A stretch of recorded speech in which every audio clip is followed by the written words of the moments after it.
Okay, so again, it's now early January. I think we're on the 5th or something like that. It is definitely the first week of January, and we're on the Friday. So, got some Groshaw seed and cutting compost and these little inserts that go into there. So we've got a total of 4, 8, 12, 20 possible seeds that we can sow. And once again, Doggy has decided to join in. Hello there. So what chilies have we got? We've got ourselves these Bavarian hairy chilies, these red ones.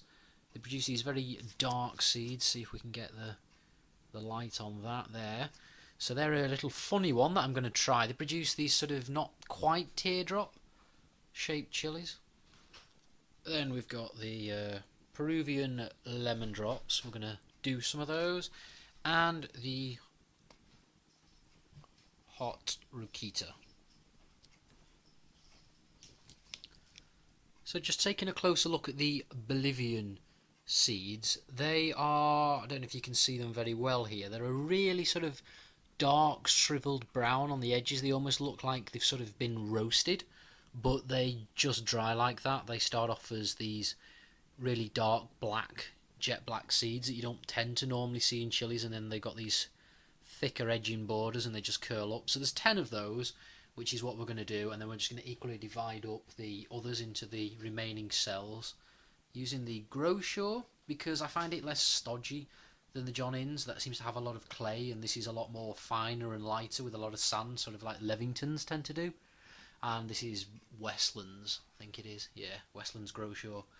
So that's what I decided to do. We don't need to see the sowing part. I'm sure you all know how to sow seeds. So let me just get on with this, and we'll get to some labels. So just to quickly look at some regular looking chili seeds. Normally you'll see them like this sort of goldeny, strawy yellow colour, whereas as you can see those others in contrast are completely different. Probably going to go with a 4 and 4, 4 of the yellow and 4 of the Rakita, I think it was, yeah, and just leave those two cells blank, nothing to put into those. So once that's reflection all done, we'll come back.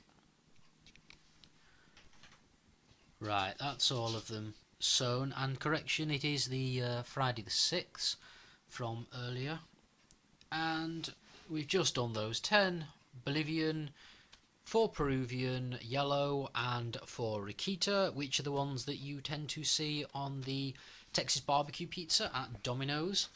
So just gone with allotment diaries method here of getting a plastic water bottle and popping some holes in the top, and then just gently giving it a light sprinkling to water those in.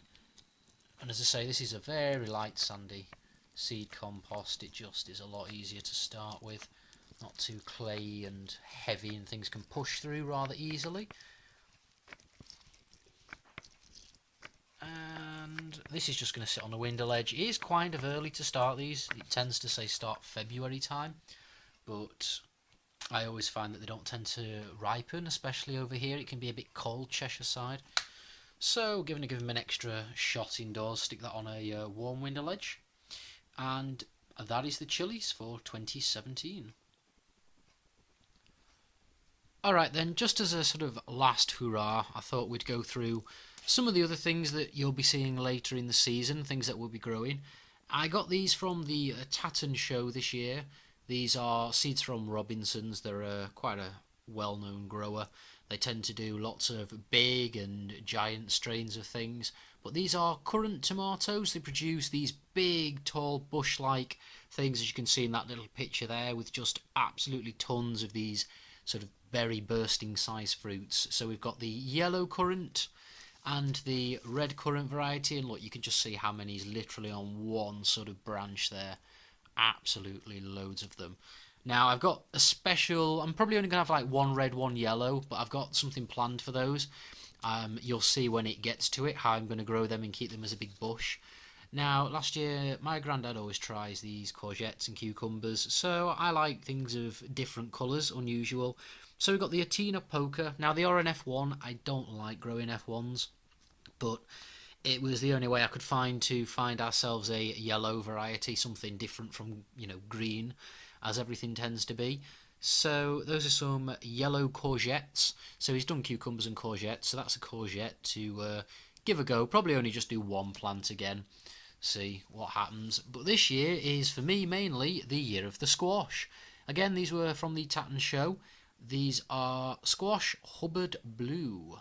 So that's going to be good. These are from Pennard Plants, which is one that I know Jane Kelly, I think, has mentioned before. Then we've got Black Futsu. It's a Japanese one. That's another type of squash with a nice... is that a koi carp on the front, maybe? Not too sure. And then Queensland Blue with a nice kangaroo on the front. Guessing that's relating to Australia. And then the Yokohama Ribbed with this nice little doggy on the front with lots of folds in its skin. Another type of squash. And broad beans, the Sutton Dwarf.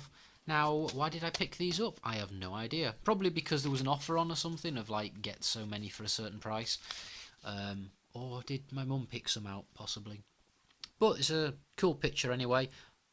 Broad beans, I don't know, I'm not really a fan of broad beans, but I'm sure somebody will eat them. And the thing that you shouldn't grow because everyone says it tastes horrible, but it produces some cool looking fruits, or not fruits, I don't know.